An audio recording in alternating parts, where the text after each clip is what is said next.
E então eles pegaram o corpo de Jesus e o cobriram com um pedaço de linho e com especiarias, que é a maneira que os judeus fazem um enterro. Agora, no lugar em que ele fora crucificado, existe um jardim. E nesse jardim, um novo sepulcro, aonde nenhum homem antes fora colocado. E lá foi colocado Jesus por causa do dia da preparação dos judeus. E o sepulcro estava quase pronto. Em busca do tesouro sagrado.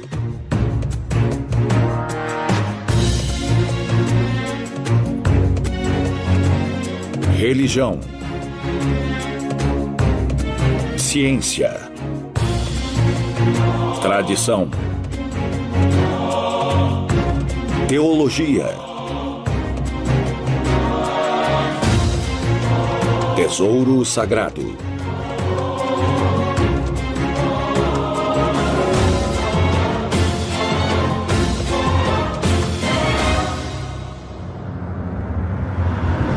Em busca do tesouro sagrado.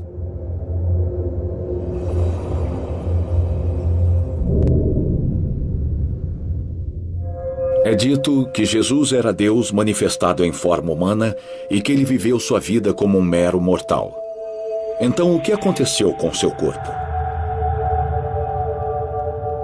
De acordo com a Bíblia, quando Jesus se ergueu dos mortos, ele retornou ao paraíso. Historiadores questionam essa interpretação literal dos evangelhos. Alguns deles acreditam que os seus restos ainda estejam enterrados em algum lugar. Mas onde? Existem muitas maneiras de se enterrar alguém. Eu gostaria de ressaltar isso, e se refletirmos por um momento, poderemos concluir que existiam milhares de pessoas, ou talvez centenas de milhares, vivendo na Judéia, na Galileia e no Oriente. Vejam bem, essas pessoas, com o passar dos anos, das gerações, dos séculos e também dos milênios, quero dizer, devem ter existido milhões de pessoas que morreram nesse país, mas nós só achamos algumas, e isso é muito raro.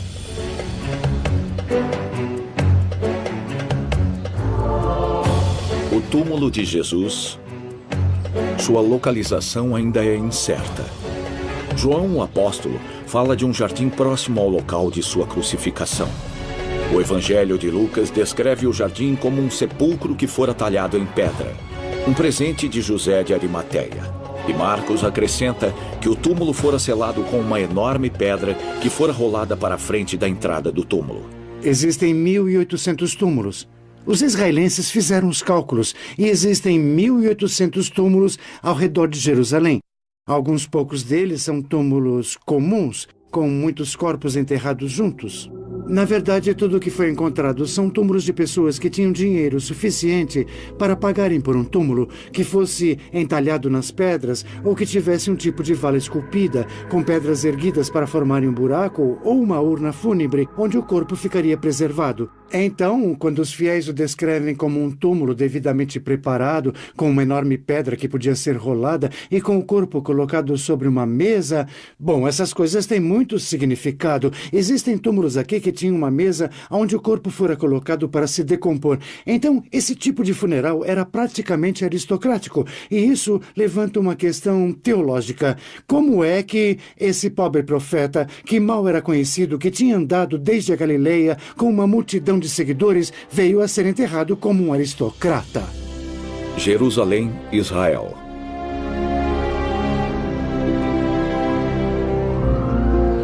Jerusalém foi o palco para a paixão de Cristo.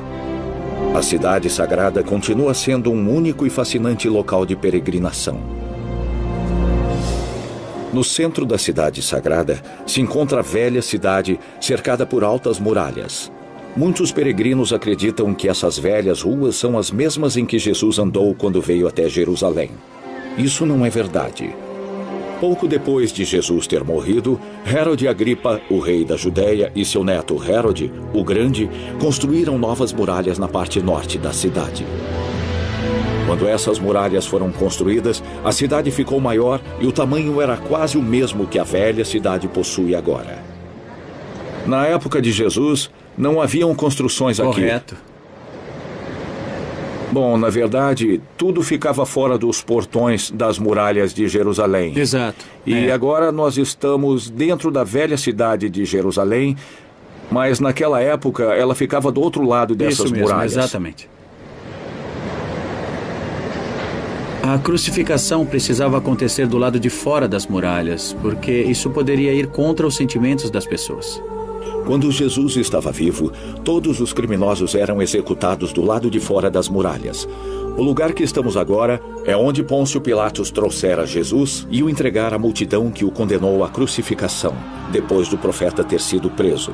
Jesus foi então levado para longe do palácio da corte. Acredita-se que ele andara pela Via Dolorosa, que significa literalmente o caminho da dor ou caminho do sofrimento, até que ele chegasse ao local da crucificação. Todos os anos, milhares de peregrinos viajam para Jerusalém para seguir todos os passos de Jesus. É um momento muito especial para os peregrinos quando eles vêm até o Santo Sepulcro, porque esse é o santuário para orações mais importante da terra para todos os cristãos.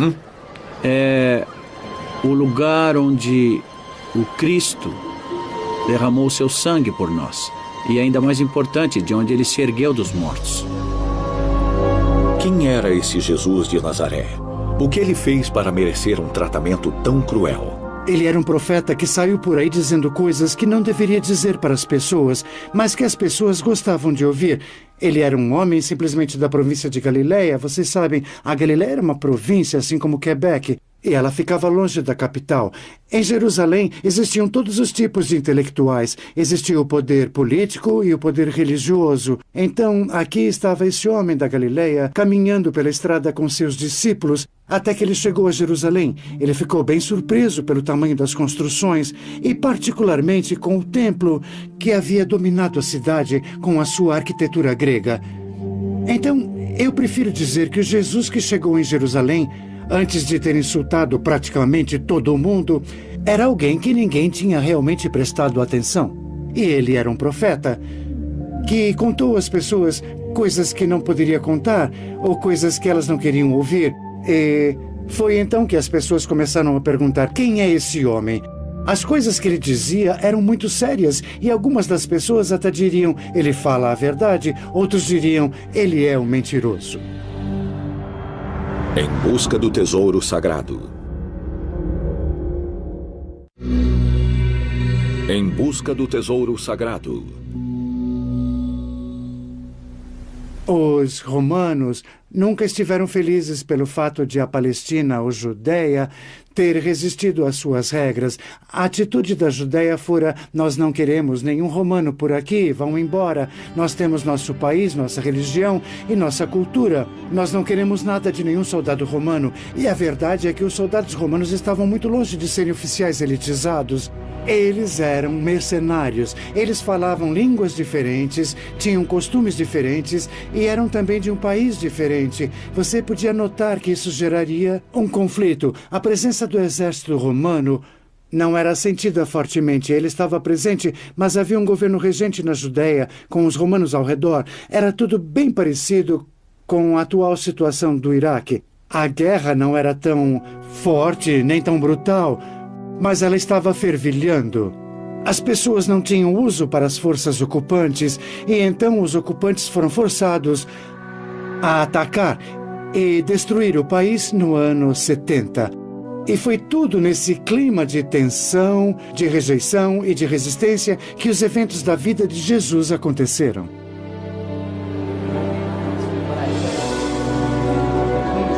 Exatamente.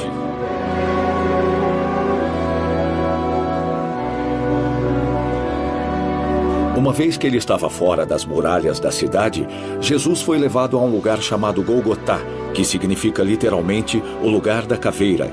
E, novamente, sua localização é um mistério. O que o senhor acha? Eu diria que sim. No catecismo, as crianças pequenas desenham uma grande montanha. Exatamente. E são três cruzes, não é, no padre? topo. Em alguns filmes, as cenas da Paixão de Cristo também são apresentadas dessa maneira. E então, essa é a impressão que temos na cabeça e precisamos ajustá-la quando chegamos aqui.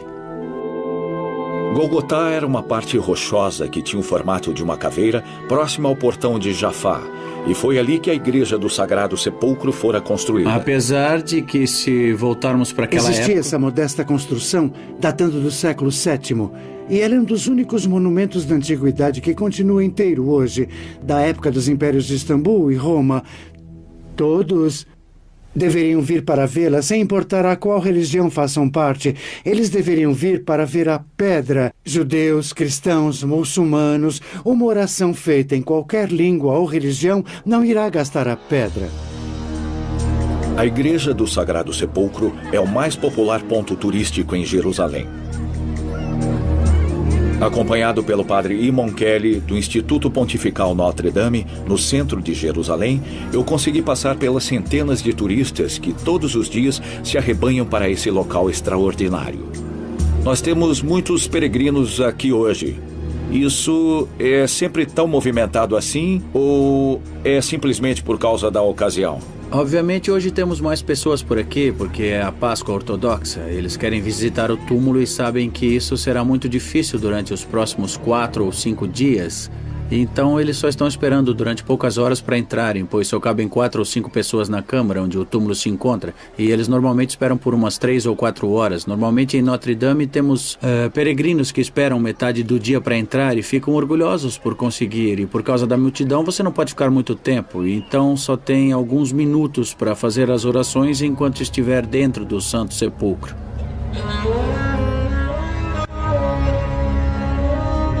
Por séculos, os cristãos em Jerusalém têm visitado esses locais por ser dito que foi neles que a paixão de Cristo se passou. A alguns metros dessa pedra, costumava haver um buraco cavado no chão. Uma caverna que, de acordo com a tradição, foi o túmulo onde o corpo de Jesus fora colocado antes que ele se levantasse dos mortos. Esse buraco agora se encontra no coração da Igreja do Sagrado Sepulcro, também conhecido como Anástasis. E no meio desse círculo está o local onde se encontra o túmulo de Jesus Cristo e a Capela do Anjo. Quando você entra nessa pequena estrutura, fica difícil de imaginar que o interior foi esculpido em uma rocha. Essa câmara, chamada de Capela do Anjo, é onde um mensageiro apareceu diante de Maria Madalena e Maria, a mãe de Jesus, para anunciar a ressurreição de Jesus. Este local é chamado de a Capela do Anjo, fazendo referência ao Evangelho do Anjo, quando as mulheres vieram até o túmulo e haviam 2 anjos sentados ali.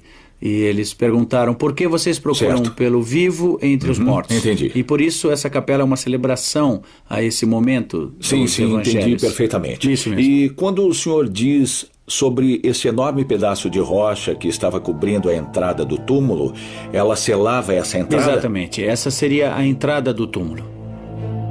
Atrás da capela existe uma porta que leva a uma câmara menor, o túmulo de Jesus. De acordo com a tradição cristã, esse é o local onde o corpo de Jesus foi colocado depois de ser retirado da cruz. Também é o local onde ele realizou o seu maior milagre de todos, a própria ressurreição. Quando nos dirigimos à parte sul da igreja, a área principal dos gregos ortodoxos, nós chegamos à parte mais ricamente decorada de todo o complexo do Sagrado Sepulcro. Vidros cobrem uma pedra que se acredita ser a antiga Golgotá. Um pequeno altar fora colocado entre os vidros. Abaixo do altar existe uma proteção de mármore com uma abertura circular de aproximadamente 15 centímetros. Ao entrar embaixo do altar, é possível colocar a sua mão nesse buraco e tocar um pedaço dessa rocha. De acordo com a tradição, esse é o local onde a cruz foi erguida. Em busca do tesouro sagrado. Busca do tesouro sagrado. Para muitos cristãos ao redor do mundo, a Igreja do Sagrado Sepulcro é o lugar mais sagrado da Terra. Mas como podemos comprovar a autenticidade desse local? Uma coisa que é certa é que esse local sempre teve uma aura de santidade sobre ele. Em primeiro lugar, provavelmente houvesse algum tipo de estrutura cristã aqui, datando do século II. Em 134 acontece a ascensão de Bar Kokhba, no começo do ano 130, o que seria 100 anos depois de Cristo. E os romanos não gostaram muito do fato de que Hadrian tivesse acabado com Jerusalém. E eles dizem que ele construiu um templo para Júpiter na área do topo da rocha e na área do templo. E imagine o tamanho da ofensa que isso fora para os judeus, por terem que tolerar um templo a Júpiter. E então, pelo que dizem, eles construíram um templo sobre o túmulo, mas para Vênus. E por um lado, Hadrian e seu povo acharam que dessa maneira eles talvez conseguissem erradicar as memórias. Mas o que realmente aconteceu é que 200 anos depois, os Constantinos chegaram e esse foi um período onde haviam claros sinais sobre o local do túmulo.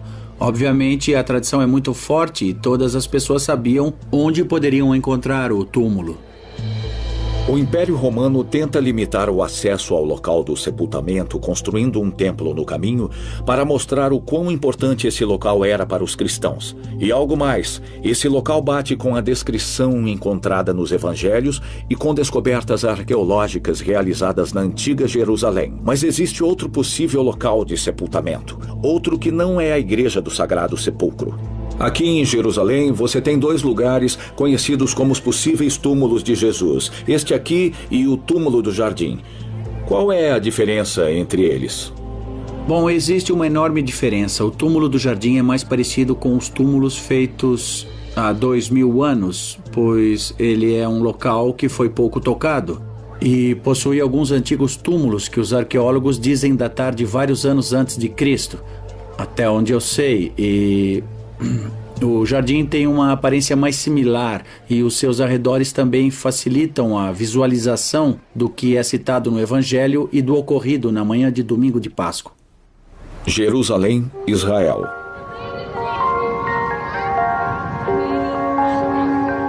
Fora da cidade antiga, não muito longe do que hoje é o portão de Damas, existe um lugar cujo nome foi inspirado pela descrição da câmara do sepultamento de Cristo encontrada no Evangelho de João, o túmulo do Jardim. É um lindo jardim e um oásis de paz situado no meio do caos de Jerusalém.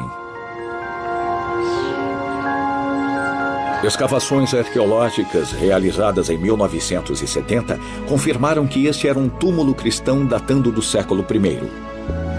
O interior dessa sepultura é, sem sombra de dúvidas, muito mais similar à imagem que nos vem à mente quando falamos do túmulo de Jesus do que o que os turistas veem na Igreja do Sagrado Sepulcro. Esse túmulo foi construído com 2 cômodos diferentes, um onde o corpo foi preparado e outro onde seria seu descanso final. Bem, no tempo em que Jesus viveu, o método mais comum de se velar alguém envolvia 2 etapas. A primeira era uma cerimônia que ocorria no dia em que a pessoa morreu.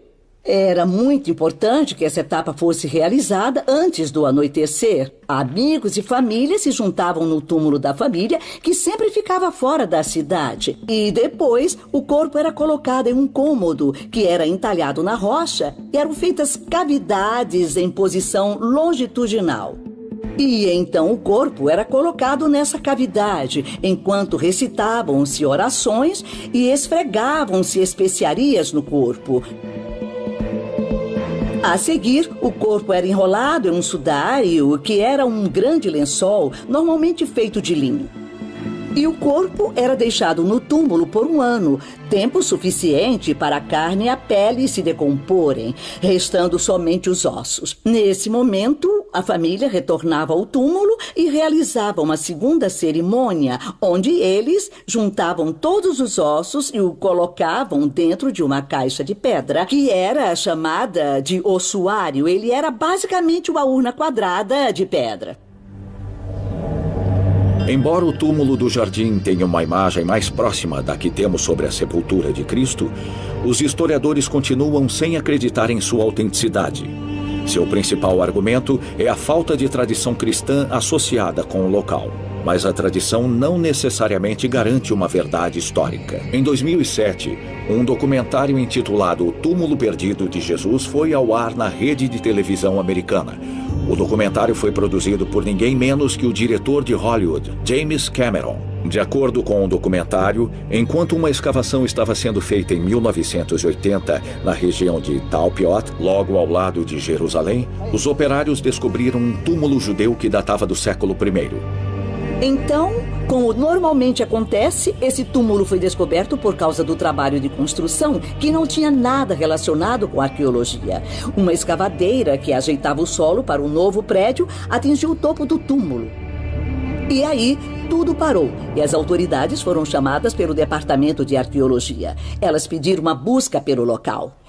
Os arqueólogos procuraram no solo e encontraram um túmulo clássico, similar aos que existiam na época de Jesus. Era uma catacumba feita na encosta de uma rocha. Cavidades tinham sido feitas na rocha, algumas longitudinais, chamadas de lóculi, e algumas cavidades laterais, chamadas de arco solium. O túmulo foi pesquisado nos anos 80 por um arqueólogo que é meu amigo, Amos Kloner. Ele é uma ótima pessoa, muito honesto e ótimo arqueólogo, que não fica com a cabeça nas nuvens. Ele encontrou o túmulo e estava muito feliz por ele conter ossuários. E o interessante sobre os ossuários é que eles têm nomes entalhados. Então, quando ele achou vários deles em um túmulo que não havia sido tocado, vários ossuários estavam onde deveriam, em prateleiras feitas na parede do túmulo, com os nomes entalhados. E bem, essa era uma grande descoberta arqueológica. Ele publicou sobre seus achados e eles passaram completamente despercebidos. E sem mais delongas, os ossuários foram removidos do túmulo e enviados a um armazém que pertence às autoridades das antiguidades em Israel. Por 20 anos, a descoberta do túmulo de Talpiot não era de interesse de ninguém.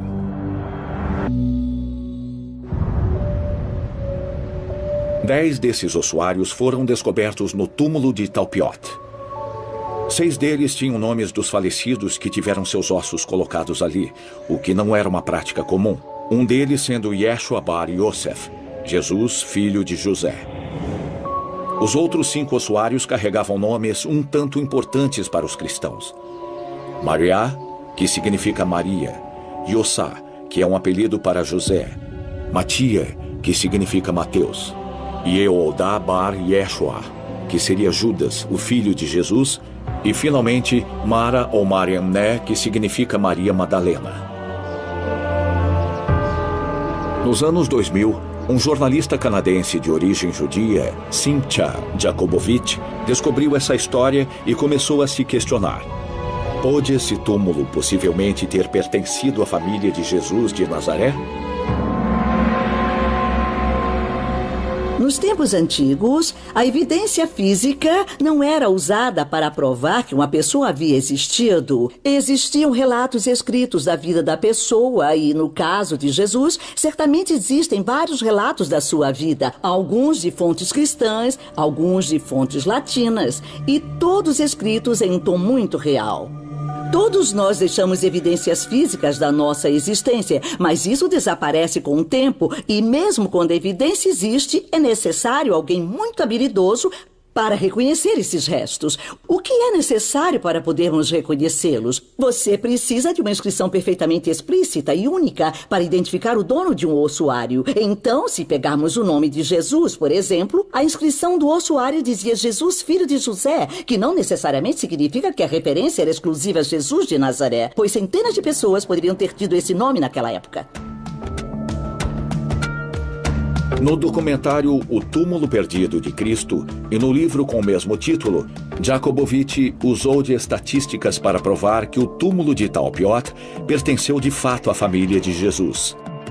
Qual é a probabilidade, ele perguntou, de acharmos os nomes de José, Maria, Maria Madalena e Jesus, filho de José, e todos no mesmo túmulo? A verdade é que epigrafistas, pessoas que estudam e decifram inscrições antigas, não concordaram nem um pouco com a interpretação dos nomes. É possível que tenha sido Jesus, é possível que tenha sido Judas, é possível que tenha sido Maria e que houvesse uma Maria Madalena, mas isso ainda precisa ser provado. O trabalho de decifrar esses códigos é bem complicado. Habilmente apresentadas no documentário O Túmulo Perdido de Jesus, as descobertas e especulações de Jakubowicz foram chocantes para a comunidade arqueológica. De repente, eles se tornaram objeto de um circo da mídia. E existiu certo comercialismo com a coisa toda, e isso nos deixou desanimados. As pessoas começaram a perguntar por que arqueólogos das autoridades das antiguidades de Israel não foram indagados sobre esses nomes bíblicos quando eles foram encontrados. Como poderia uma descoberta tão grande ter passado despercebida pelos arqueólogos israelenses? Jesus é uma maneira de escrever o nome. A forma em hebraico é Yoshua. Yoshua significa Josué, e isso nos leva ao Evangelho de Josué na Bíblia, por Josué ter sido o que conquistou, ou que alegou ter conquistado, a Palestina. Ele se tornou um herói lendário, fundador de um povo e de uma nação. Então, era um bom nome. Podemos imaginar pela maneira que os americanos batizam seus filhos de Lincoln, etc. Então, esse era um nome conhecido e honroso, e era um bom momento para as pessoas chamarem seus filhos de Jesus. E existiam muitos homens chamados Jesus naquela época. É fácil. Eu posso mostrar um. Eu tenho um no meu escritório. Uma tampa de ossuário da mesma época que pode até mesmo datar da exata mesma época da morte de Jesus. E nessa tampa está a inscrição: Jesus, Iota, Eta, Sigma, Omicron, Upsilon, Sigma. Jesus. Então sabemos que haviam ossos ali dentro, eu não mais os tenho, de um homem chamado Jesus. A forma que essa inscrição foi feita não é a forma como ela fora escrita na epígrafe de Nazaré. Yeshua ben Yosef é uma maneira típica que os judeus têm de escrever o nome, mas ela é muito diferente da forma nazarena de escrevê-lo. E também o tipo de funeral não é o mesmo que Jesus deve ter recebido. Primeiro, se Jesus teve um funeral, ele aconteceu na Galileia, pois era sua terra natal. Segundo, ele era muito pobre na Galileia, mas teve um funeral como se fosse rico. Em busca do tesouro sagrado. Em busca do tesouro sagrado. Bet Shemesh, Israel.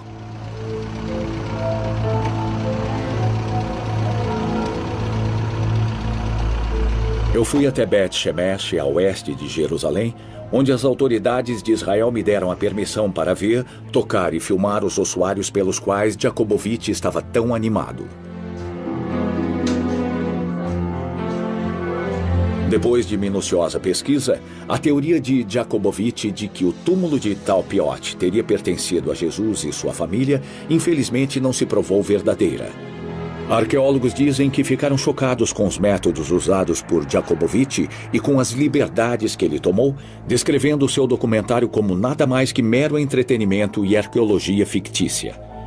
Então, os cristãos ao redor do mundo se irritaram com o jornalista por ele ter questionado as Escrituras Sagradas, um dos dogmas fundamentais da fé cristã, a ressurreição de Cristo no terceiro dia. Se ele se ergueu dos mortos, não haveria como seus ossos terem sido colocados em um ossuário enterrado em um túmulo próximo a Jerusalém. O descobrimento dos ossos de Jesus afetaria a autenticidade de sua ressurreição? Com certeza. Se os ossos de Jesus forem encontrados em Jerusalém amanhã, o cristianismo terá tido a prova de ter sido uma completa mentira. O cristianismo se baseia completamente na ressurreição de Cristo, e se esses forem os ossos de Jesus que acharmos, o cristianismo seria uma mentira que todos deveríamos abandonar. Os evangelhos são vagos sobre muitas coisas. E isso não é um argumento que comprova algo, mas ele permite uma grande interpretação. Os evangelhos são muito seletivos pelo fato de apresentarem os discípulos como autores dos evangelhos de uma maneira bem explícita. E, na verdade, o evangelho de João diz: se fosse para escrevermos tudo o que será dito nos livros sobre a vida de Jesus, eu posso imaginar se você tivesse um membro da família que tivesse morrido num acidente e, de repente, o encontrasse vivo em casa. Isso é muito difícil de imaginar. As pessoas tiram muitas fotografias, mas elas são secundárias, pois o importante mesmo é que a pessoa esteja aqui e que esteja se celebrando a ela. Pouco após a ressurreição, os discípulos se juntaram próximos à montanha e Jesus apareceu diante deles, mas nem todos o reconheceram. E alguns duvidaram, diz Mateus. O Evangelho, de acordo com Marcos, também fala de Jesus depois de ele ter se erguido, mas o descreve como tendo aparecido numa forma diferente e sem dar detalhes. O Evangelho de Lucas conta sobre 2 discípulos que estavam andando pela estrada para Eméus, quando Jesus se juntou a eles e os acompanhou até chegarem na cidade. Conforme eles andaram, os 2 discípulos conversaram sem perceber que sua companhia era o Messias. João escreveu que um homem falou com Maria Madalena e ela pensou que ele era o jardineiro. E somente alguns minutos depois de começar a conversar, foi que ela percebeu que o homem era Jesus. Existem algumas anedotas que são perturbantes, por se dizer. As aparições não ocorreram anos depois da morte de Jesus. Elas aconteceram alguns dias depois de sua crucificação. Como é possível que as pessoas que viram Jesus não o reconheceram? Agora entramos em teologia. De acordo com a teologia, a ressurreição de Jesus é uma experiência muito profunda mesmo. Se olharmos para as ações dos discípulos, podemos ver que Paulo começou como um perseguidor de cristãos e de repente ele ficou frente a frente com o próprio Cristo que havia ressuscitado. E Jesus disse a ele: "Por que você me persegue?" Então concluímos que a ressurreição é uma experiência muito pessoal. Alguns comentaristas religiosos sugerem uma nova leitura dessa parte dos evangelhos no local onde o foco muda da precisão histórica dos eventos para o seu significado simbólico. Mas mesmo com as melhores intenções do mundo, não há como negar que existem muitos detalhes que sugerem que uma ressurreição física realmente aconteceu. Mesmo porque João também mencionou que o lençol de linho usado para embrulhar o corpo de Jesus agora estava no chão e que o pano usado ao redor de sua cabeça estava enrolado em outro lugar do túmulo. Esses detalhes são difíceis de atribuir a um simples estilo de escrita. Tudo é contado como se o corpo de Jesus realmente tivesse desaparecido. Em busca do tesouro sagrado. Busca do tesouro sagrado.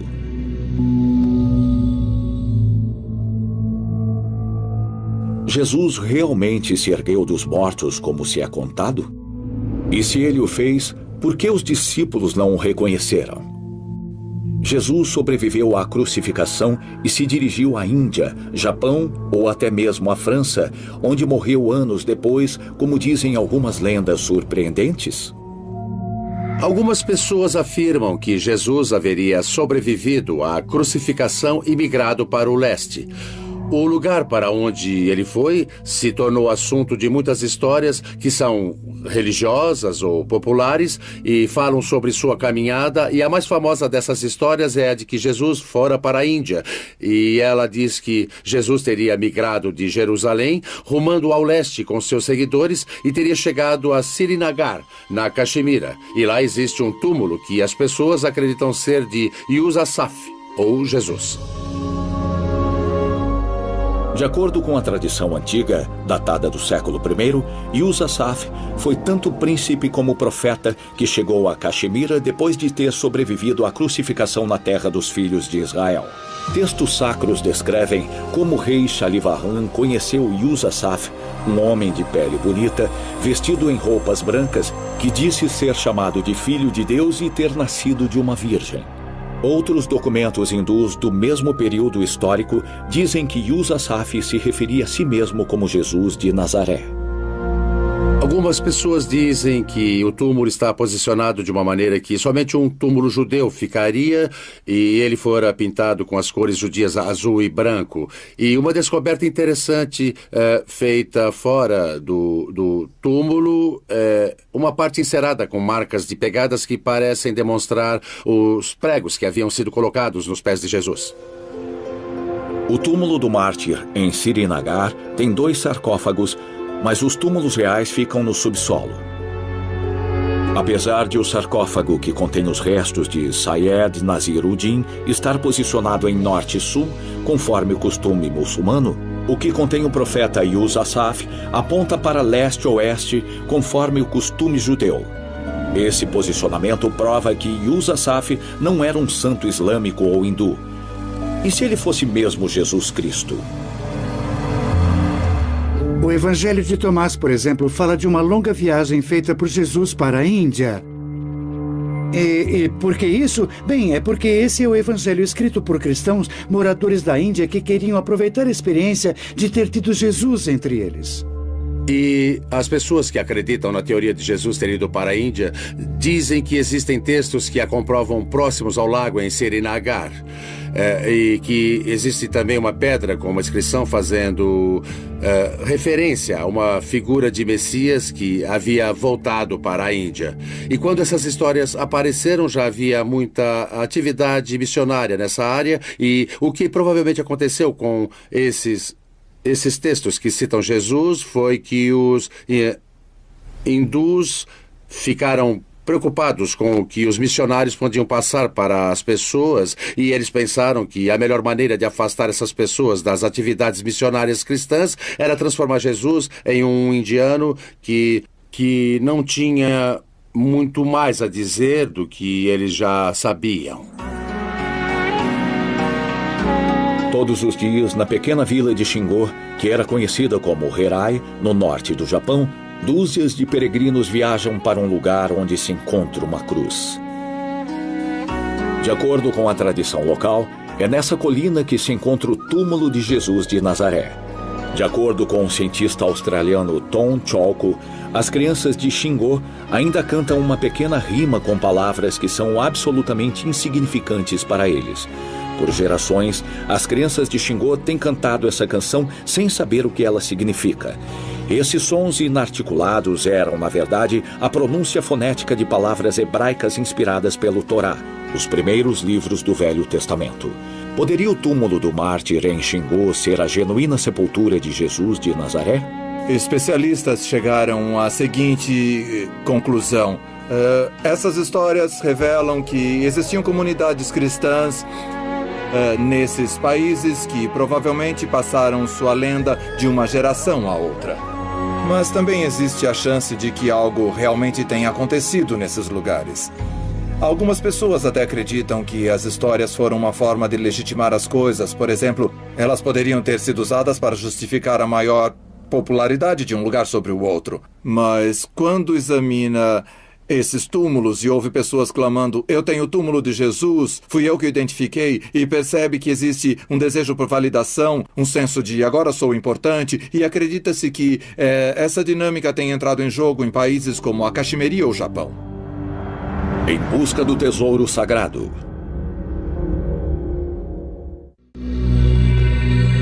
Em busca do tesouro sagrado. Com o passar dos séculos, as comunidades cristãs têm estado tão afobadas com o desejo de sentir a presença de Cristo entre elas, que o seu fervor religioso levou à criação e sustentação de teorias altamente improváveis.